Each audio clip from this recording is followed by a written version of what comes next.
สวัสดีทุกท่านขอต้อนรับทุกท่านสู่การแนะนำเกี่ยวกับศูนย์ที่ปรึกษา Tagdo Consulting Center ที่หลายท่านอาจจะยังบ่ฮู้จักรายละเอียดว่า Tagdo ดำเนินมาแต่ปีใด Tagdo แม่นไผและให้บริการอย่างแน่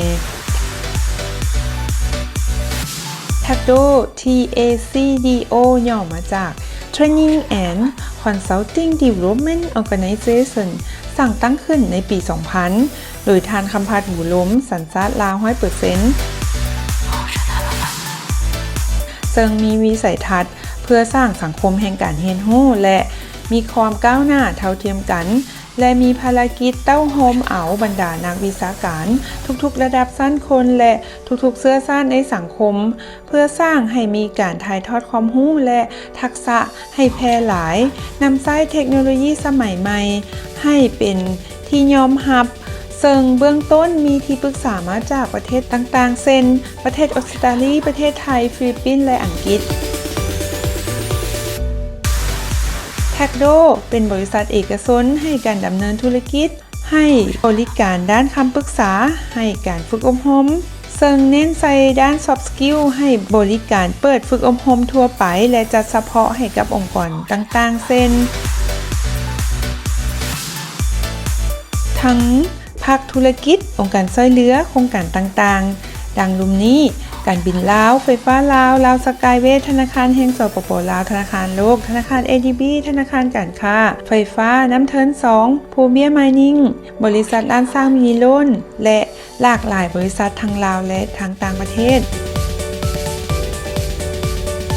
ซึ่งเฮ็ดเวียกหลักแมนจัดฝึกอบรม 80% และอีก 20% แมนให้บริการที่ปรึกษาซึ่งเป้าหมายแมนเพื่อเสริมสร้างและพัฒนาทักษะของวิชาการและผู้บริหารระดับต่างๆตั้งแต่ขั้นพื้นฐานจนถึงผู้นำในโครงเขตดังลุ่มนี้ 1. การให้บริการและการเป็นผู้นำ 2. การสร้างและบริหารธุรกิจ SME 3. การงานจุลภาคและการสร้างรายได้ให้กับชุมชน 4. การลงทุนและการสร้างโครงการ 5. การพัฒนาชุมชน 6. การฝึกอบรมวิชาชีพต่างๆเชี่ยวชาญที่ปรึกษา Tagdo แมนเน้นใส่การเต้าโฮมเชี่ยวชาญคนลาวในทุกๆแขนงที่มีความรู้และความสามารถตัวจริงซึ่ง